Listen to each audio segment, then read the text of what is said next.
Hello बच्चों, दीपदान एकांकी के अंतिम वीडियो में आपका स्वागत है।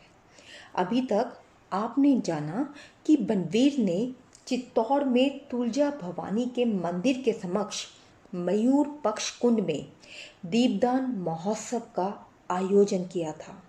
यह दीपदान मंगल कामनाओं का महोत्सव कम और षड्यंत्रों का महोत्सव अधिक था। इस महोत्सव की आड़ में बनवीर ने महाराणा विक्रमादित्य को रक्त से नहला दिया था। वह चित्तौड़ पर निष्कंटक राज करना चाहता था और उसकी इस इच्छा पूर्ति के मार्ग का अंतिम कंटक था कुंवर उदय सिंह। पन्नाधाय कुंवर की सुरक्षा को लेकर अनेक उपाय सोचती है, लेकिन सब निष्फल।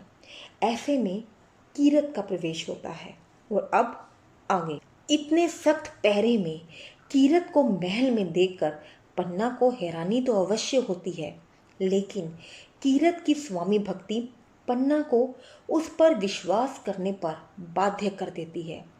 कीरत उसे बताता है कि उसका काम जूठी पतलें उठाना है। उसके पास केवल ये टोकरी और जूठी पतलें हैं, इसलिए किसी ने भी उसे महल में प्रवेश करने से नहीं रोका। किसी ने रोका नहीं? ये कीरत तो पन्ना के लिए उम्मीद की एक किरण बनकर आया था। बस फिर क्या था?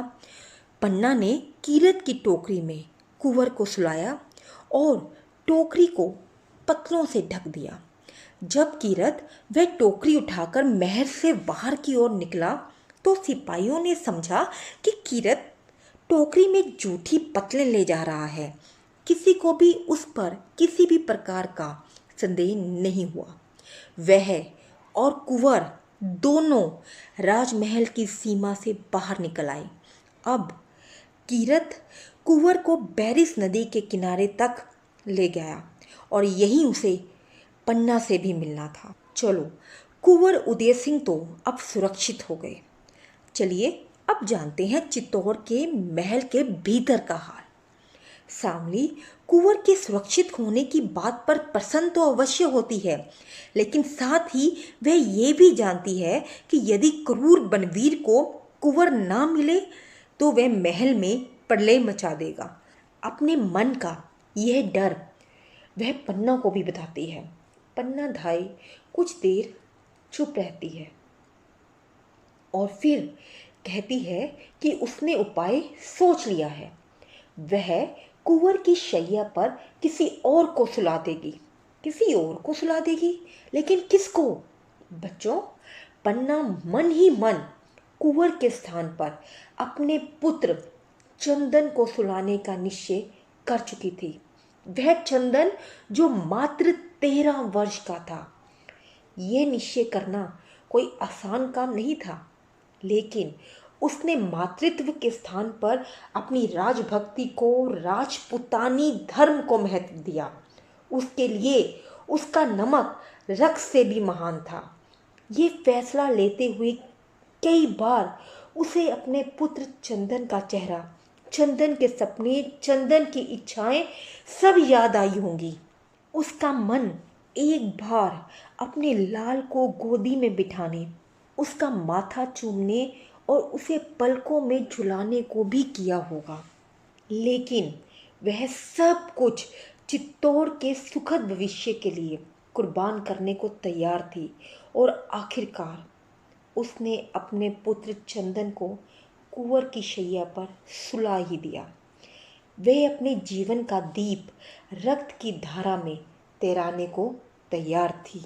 तभी लड़खड़ाते कदमों के साथ हाथ में रक्त से सनी तलवार लिए बनवीर कक्ष में प्रवेश करता है। वह कुंवर उदय सिंह को पागल हाथी की तरह ढूंढता है। वह पन्ना को कुंवर को उसे सौंपने को भी कहता है, उसे कई तरह के प्रलोभन भी देता है, लेकिन पन्ना उसके हर प्रलोभन को ठुकराती हुई कुंवर के जीवन रक्षा की उसके सामने भीख मांगती है। लेकिन सत्ता के नशे में चूर बनवीर को केवल और केवल चित्तौड़ का सिंहासन दिखाई दे रहा होता है और अपना निष्कंटक राज करने का सपना। और फिर आखिर में पन्ना सहमी, दिल झिझक उठा, फिर मन को कर पत्थर कठोर, सोया प्राणों का प्राण जहां, दिखला दी उंगली उसी ओर। क्षण में बिजली सी कड़क उठी, जालिम की ऊंची खड़क उठी। माँ, माँ, माँ की चीख उठी, नन्ही सी काया तड़प उठी। शोणित से सनी सिसक निकली, लहूपी नागन शांत हुई। एक नन्हा जीवन दीप बुझा, एक गाथा करुण दुखांत हुई। तो बच्चों, इस मोड़ पर इस एकांकी का दुखांत होता है। ये दुखांत नहीं, चित्तौड़ के सुखद भविष्य का आरंभ है। एक ऐसा भविष्य जो कुंवर उदय सिंह द्वारा लिखा जाएगा और चित्तौड़ नए सूरज के रूप में फिर से उदय होगा। और इसमें 14 वर्ष के चंदन और पन्ना का बलिदान हमेशा अमर रहेगा। मुझे पूरी उम्मीद है कि आपको ये एकांकी अच्छी तरह से समझ में आ चुकी होगी। धन्यवाद।